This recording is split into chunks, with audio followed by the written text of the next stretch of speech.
Быстрый ремонт наконечника, шаровой опоры и подобных узлов. Значит, заехал на яму и обнаружил, что наконечник у меня вот болтается. Из-за него стук.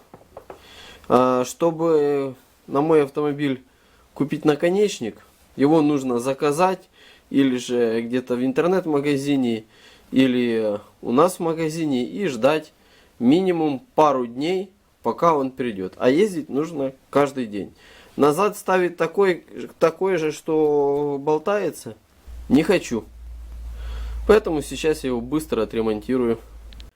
Я бы сказал, это не ремонт, а временное решение, конечно. Значит, после того, как сняли пыльник, сюда нужно какой-то мазуты.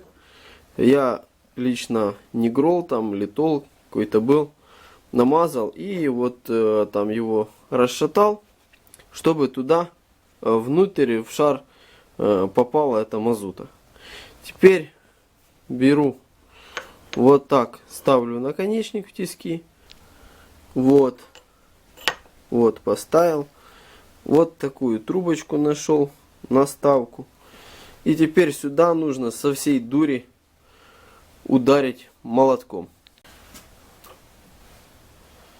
Молоток желательно взять побольше и постараться как можно сильнее ударить.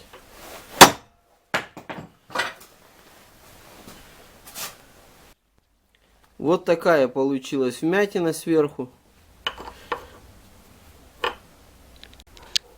И наконечник уже не болтается. Вот уже он ходит туго. Теперь можно еще пару дней поездить, пока придет новый наконечник. А при всем желании можно и не пару дней поездить, а и больше, потому что он работает, пока обратно не застучит. Но вы уже знаете, что у вас лежит потом новый наконечник, чтобы его заменить. Ну вот и все. Спасибо, всем пока.